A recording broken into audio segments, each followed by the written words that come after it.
Welcome, class. By now, most of you would have seen and understood the substantive content of intellectual property rights. For instance, what is a patent? What is copyright? What is trademark? What are the limitations on each of these rights? And so on and so forth.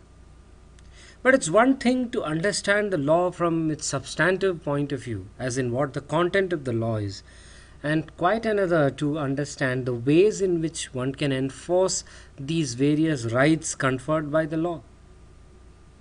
How do you enforce a copyright? Suppose you have a patent in respect of an interesting technology. How do you stop somebody from infringing on your patent? In law, what are the different remedies that you have? What do you ask a judge, in other words, and in simple terms, as to what you need to protect yourself and your interests? So, in this module, we are going to look at four important kinds of relief that the law guarantees and the different ways in which these reliefs operate to protect the plaintiff. The plaintiff here is the person who sues to enforce his intellectual property rights. What are these four important remedies? The first is, of course, injunctions. Then there are damages and exemplary damages. And then there are ante and pillar orders. And of course, there is rendition of accounts as well. So these are broad remedies that the law uses to protect your intellectual property rights. Why are these remedies important apart from the simple practical question of how do you enforce your rights? From a conceptual standpoint, these remedies are also important because they give us a strong insight into the kind of right that property is, or intellectual property is. Finally, the key word here is property when you talk of intellectual property rights. So, when within the structure of property there is violation of a right, what the law seeks to do is simply, in some sense, to bring about corrective justice. So there is an equilibrium, and that equilibrium has been violated by the act of infringement. What the law does is restore the parties to the position in which they would have been had that equilibrium been maintained, and this is corrective justice. So through these different remedies, we also get a sense of the structure of substantive intellectual property law from a conceptual perspective. What does it mean to have a right? And what does it mean when somebody is said to violate that particular right? What is this equilibrium that we are speaking about? So these are also questions to which we find answers through this whole process of looking at the different remedies that intellectual property law accommodates. So diving straight into the first of these remedies, and clearly the most important in terms of its effect, in terms of what it can achieve for the parties, let us start with injunctions. Now, injunctions are nothing but a restraint or a direction.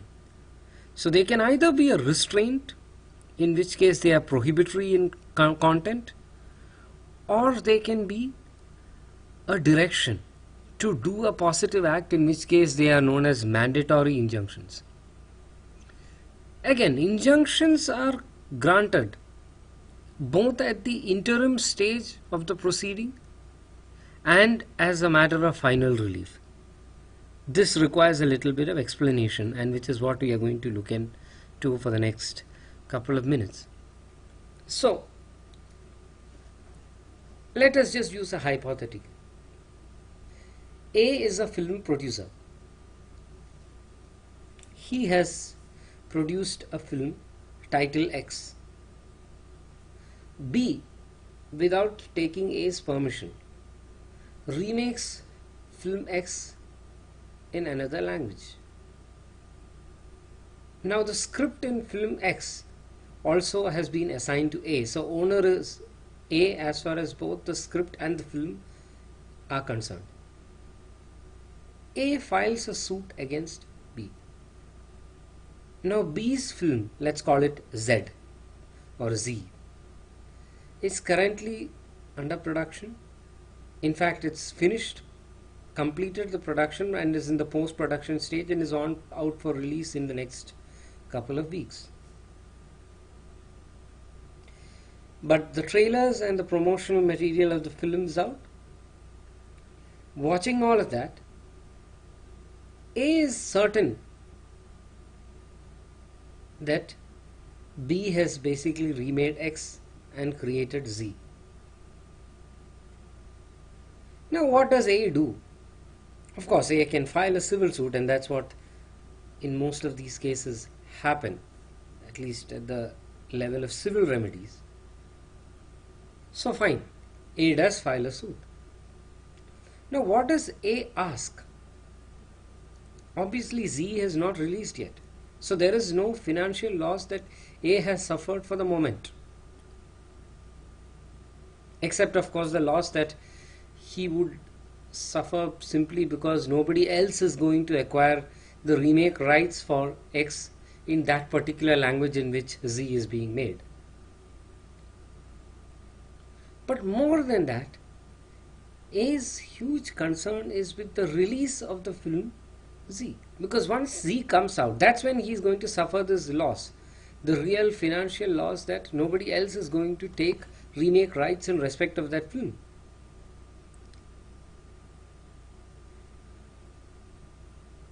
Now, we all know that a civil case can typically go on between an average of 6 to 10 years. So what A seeks in the case as a matter of final relief is something that he is only likely to get somewhere between 6 to 10 years from the date of filing the suit. But is that what he wants? No, he wants to stop the release of Z immediately. So what does he do? He applies in the suit by way of an interim application and seeks for what is called an interim injunction or a temporary injunction. So this is something granted during the pendency of the suit. So by the very nature of interim reliefs, they are granted at some point between the date of initiation of the suit and the date of final disposal. Now these interim reliefs can be of various kinds, but the most important is that of interim injunction in the context of intellectual property rights especially. We also need to keep in mind the simple fact that with intellectual property rights, the shelf life of the right is very limited. Yes, it's true that the duration of the right is pretty long, especially in the case of copyright. You could say life of the author plus 60 years. But let us look at most content today. For how long do the public have an interest in a book? For how long do they retain interest in a film? So, as a matter of time, intellectual property rights have limited shelf life. As a matter of monetary value, again, customer preferences or consumer preferences change. You make a movie that is suited for the time and the occasion now. In another 20 years, if it's a classic, yes, there will be people watching it, but if not, nobody will care. You make your money and you move on. The same applies to a book. Same applies to computer software. So most content today that we have is dated by virtue of limited customer attention span. So can you wait for 7 or 10 years to really stop somebody from remaking your film? When the consumer interest in your film is current, and in another 10 years trends may change and there won't be any takers for your film. So considering all this, interim injunctions become very important, even more important in the case of intellectual property rights, I would say, than with other areas of substantive law.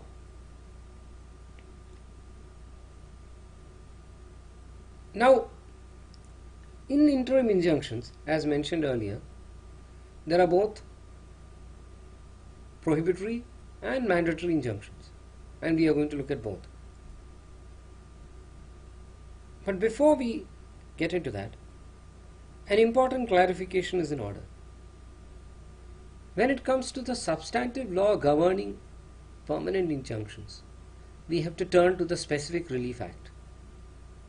But on the other hand, when it comes to the substantive law governing temporary injunctions, it is governed by the Code of Civil Procedure. So the Code of Civil Procedure is what we will look at first, and then we will proceed to the Specific Relief Act and final injunctions. Though the law, in terms of the factors the court has to keep in mind while granting the injunction, remain almost the same, both with temporary and permanent injunctions. So permanent injunctions are the ones that are granted at the end of the suit after trial, which is a final relief, and interim injunctions are by way of interim relief. So what are the different factors that the court has to keep in mind while granting interim injunction? That's the first point of concern for us. The court has always characterized its approach to the grant of a temporary injunction using three factors: the existence of a prima facie case, balance of convenience, and irreparable hardship. Let's look at each of these factors. What does one mean by a prima facie case? This by itself is a pretty ambiguous expression, and it can mean different levels of convincing required on the part of the plaintiff. Is it a strong prima facie case or is it a weak one? The various degrees of proof required to establish these different levels of standard within the same terminology make it a pretty fascinating area of discussion in itself. Now, looking at intellectual property rights, as I mentioned earlier, a lot of the adjudication happens very early on because nobody has the time to wait. The court has to arrive at some strong view regarding the merits of the case, regarding who deserves to win, very early on, because the value, as I said, the shelf life of the property is pretty limited.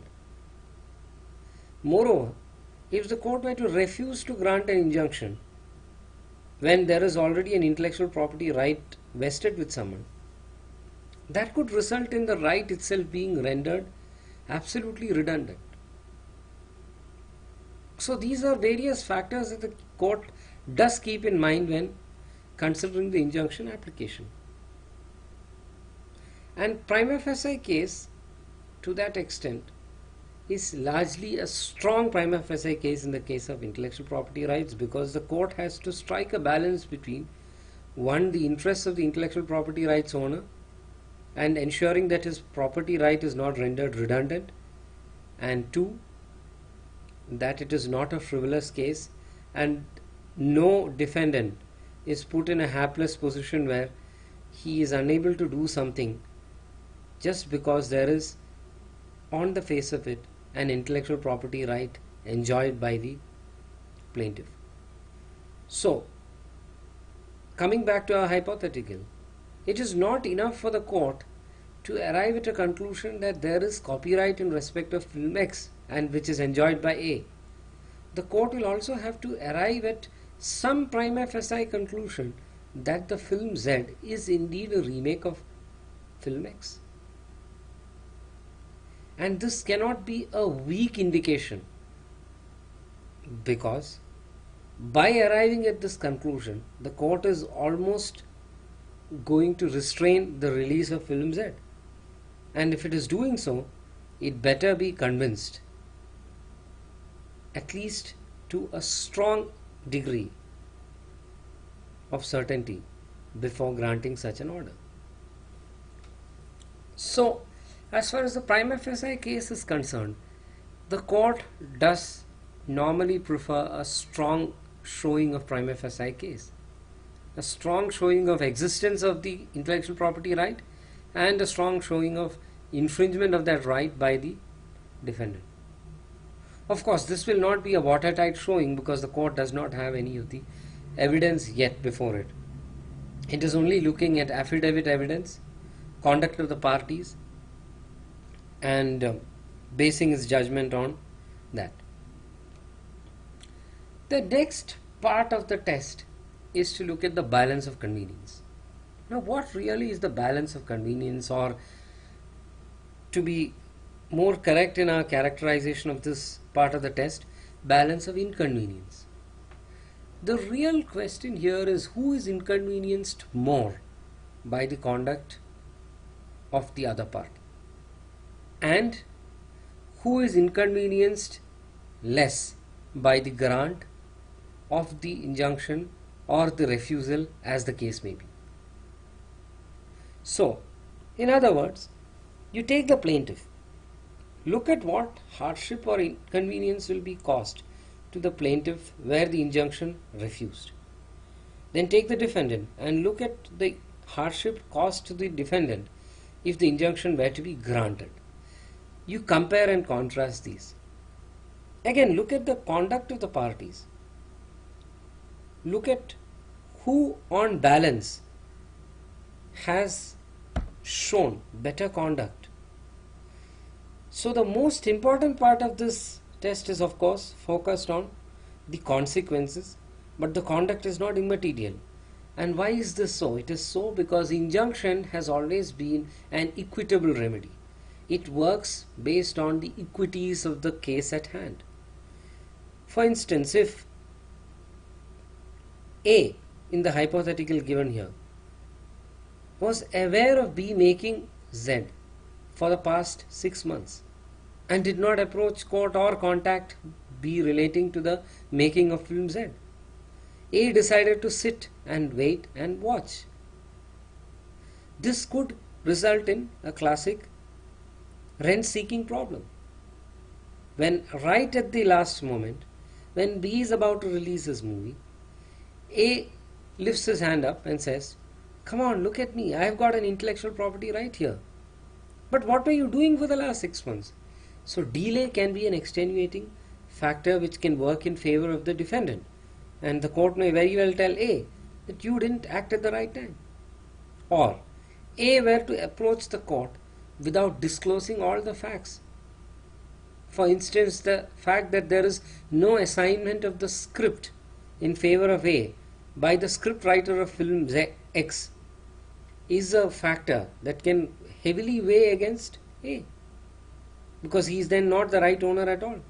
But were he to conceal this and try for an injunction, that's a factor that the court can definitely hold against him, and for suppression of material fact, an injunction can be refused. So these are the different factors that have to be balanced out against each other. Factors of equity and factors of consequence. And this is how we get the balance of convenience or inconvenience test explained. The third aspect is irreparable hardship. Now, what is irreparable hardship? In simple terms, it is hardship of the kind that just cannot be compensated by payment of monetary damages. So we really are speaking about a situation where if injunction were to be refused, the loss suffered by the plaintiff would be of the kind where he could not be compensated by payment of money. Again, let's go back to the hypothetical. The value of movie X is not necessarily quantifiable, and certainly not the remake value. A may decide to remake X in the same language as the one in which Z is being remade, and A may decide to have a better actor, A may decide to do it in a better way, or A may decide to do it worse than what B has done with Z. So it's very difficult to kind of predict the monetary value of an intellectual property right. And due to this inability or difficulty in predicting the monetary loss, in normal situations, we have to arrive at the conclusion that most injury caused in the field of intellectual property rights infraction amounts to irreparable hardship. Hardship that cannot be quantifiable in money terms. So once these three conditions are satisfied, the court can now say that there is a strong case for the grant of a temporary injunction. Now here too, there is a clear distinction between a prohibitory and a mandatory injunction. Now let us be very clear that both sorts of orders can be passed by the court even at the interim stage. There is nothing that stops the court from passing a mandatory direction rather than a prohibitory order. For instance, film Z has not been released. There, the relief sought by A would be to prohibit B from releasing film Z or conducting post-production work. But what if film Z has been released? Does the court have the power to take the film out of the theatre? Technically, yes. The court has the power to prohibit distributors from communicating the film to the public. That would be a prohibitory injunction. Or it can ask or direct B to perform certain tasks which ensure that A's right is not violated. So there can be a direction given to a party to do something.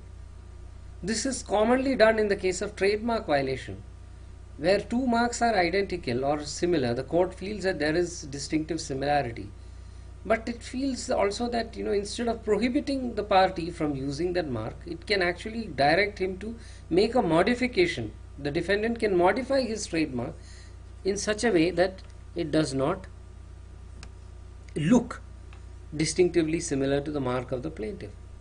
That would be a mandatory injunction. You are directing somebody to do something. Now, mandatory injunctions are definitely riskier than prohibitory injunctions because you are actually asking a party to alter the state of affairs that he is in currently.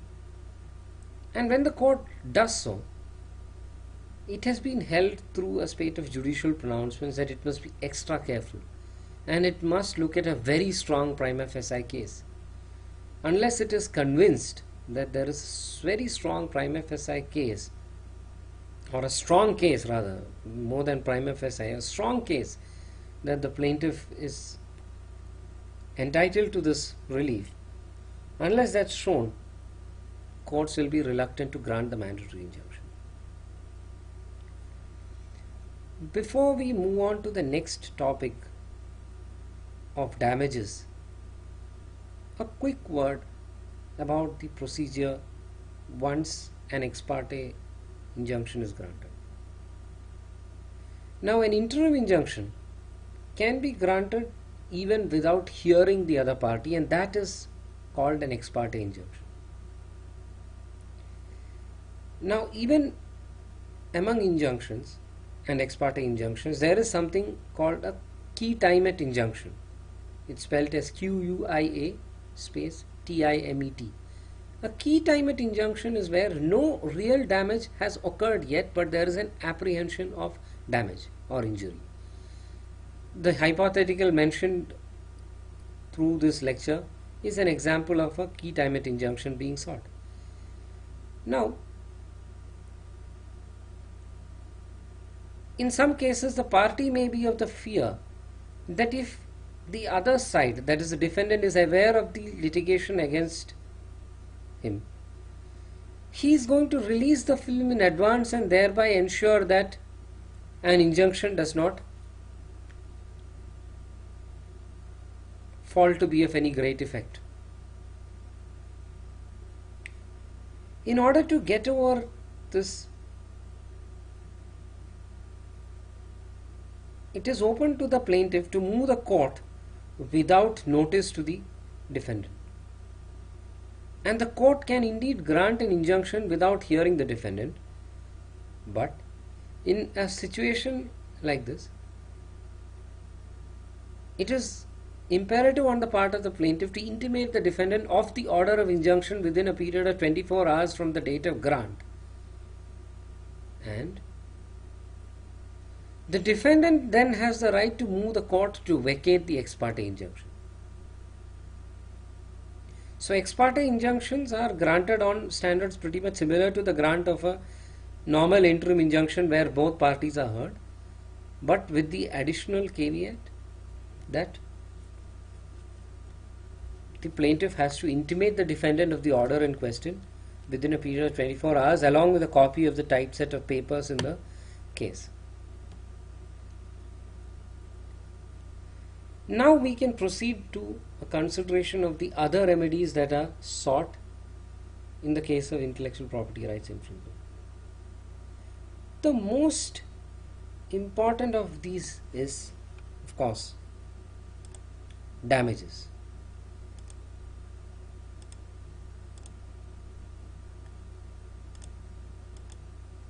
Damages are a situation where one suffers loss and the loss can be compensated in money terms and a certain sum is fixed. Now, how does one compute damages? Again, a pretty complex question, and in this lecture we are not going to look so much into the nuances, but broadly there are three kinds of damages that we must bear in mind.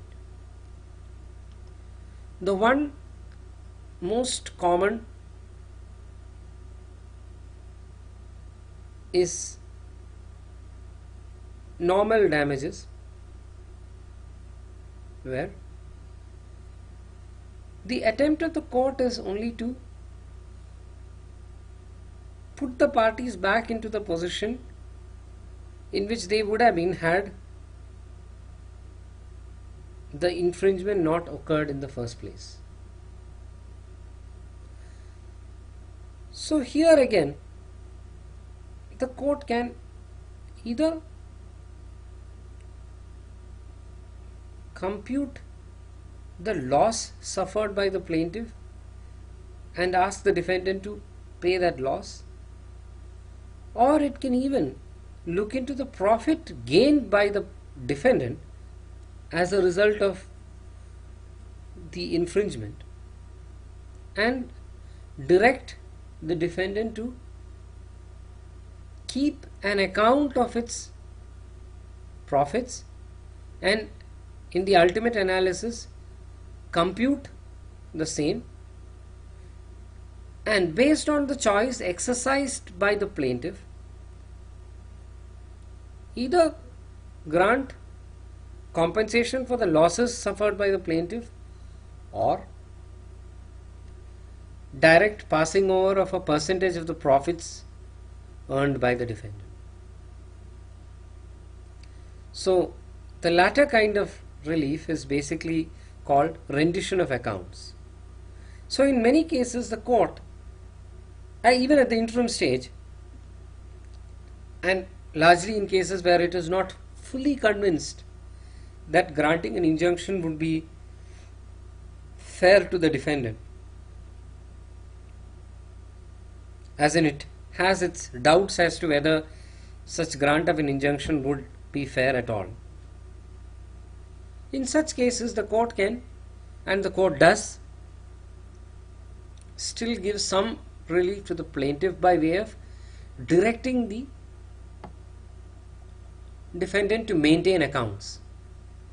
And in ultimate analysis, once the trial is over, if the court were to come to the conclusion that the plaintiff is indeed entitled to damages as a relief, the court can ask the defendant to furnish the accounts that it has maintained thus far, and then either compensate for the loss suffered by the plaintiff, or ask the defendant to pay some part of its profits to the plaintiff. So this is how ordinary damages work. But over and above this, we have a category called exemplary damages. The idea behind exemplary damages is simply deterrence. The court is really looking here to deter the party and also other third parties, the infringers who are watching on the sidelines. So the idea is to send out a strong message. If you are the kind of defendant who, eyes open, decides to violate the intellectual property rights of a plaintiff, we are going to come down heavily. We are going to impose the kind of damages that is not really serving the purpose of compensating the plaintiff as much as deterring everyone from playing fast and loose with the law. This sort of exemplary damage payment or order is not uncommon in the Indian legal system, especially post the early 2000s. Courts in India are very receptive in cases of willful infringement of intellectual property rights, especially in software piracy cases or in trademark counterfeit good cases, to impose such hefty damages. So exemplary damages today are, though not the norm, certainly a practice witnessed on the ground. As to the deterrence effect of these orders, I personally feel that in computer software piracy cases, many commercial organizations today, much more than the personal use licenses, many commercial organizations are quite apprehensive about using pirated software, because if there is any sort of discovery of that, one, they could pay exemplary damages, and two, and this is what we are going to discuss at the very end, and that is the next, we are just moving into that now, the court can grant an ant and pillar order, and this is a very serious order, especially when it comes to commercial organizations. So what really is an ant and pillar order? It is not an order meant to deter parties, unlike an exemplary damages order, but it does have a significant deterrence effect today, the way it is being operationalized. So in an ant and pillar order, again it's a matter of interim relief, wherein the court appoints an advocate commissioner to go and search the premises of the defendant, to seize infringing material if any, and to report back. So it serves a very important purpose of preserving the evidence of infringement, because in many cases what happens is that once a suit is filed and an injunction obtained, the defendant can very well destroy the infringing material and then say that he never committed infringement, and this is particularly the case with computer software. You can easily delete the software from your system, you can uninstall it. So how is it that the court can ensure that what the plaintiff says is absolutely true and that the evidence is preserved? It is with this narrow objective in mind that the ant and pillar order was fashioned in the first place. But today, the way the order is being operationalized, it can also at some level amount to a threat. Why is this so? Because the advocate commissioner is granted the power to search the premises and not only gather the evidence and prepare a report, but also seize hard disks and other material which can prove the evidence of infringement later.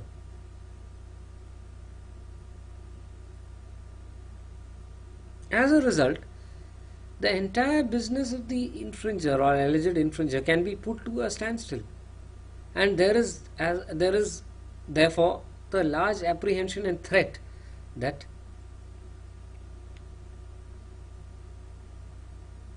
one will have to suffer extreme consequences for use of pirated material. Due to the grant of these ant-and-pillar orders, therefore, I personally feel that there is increased apprehension of being caught on the part of commercial entities especially, and if being caught, being put to the kind of hardship that an ant-and-pillar order does put you to, so parties are a lot more careful. So this is where we stand today when it comes to the various remedies in civil law, that is in civil proceedings, for enforcement of IPRs. Before concluding, I would just like to add that finally, as much as we can confer substantive rights of different kinds, the real protection of intellectual property, its efficacy, even its fulfillment of its underlying objectives such as the incentives function and the production function, all of it depends on how effective the remedies of enforcement are. Thank you.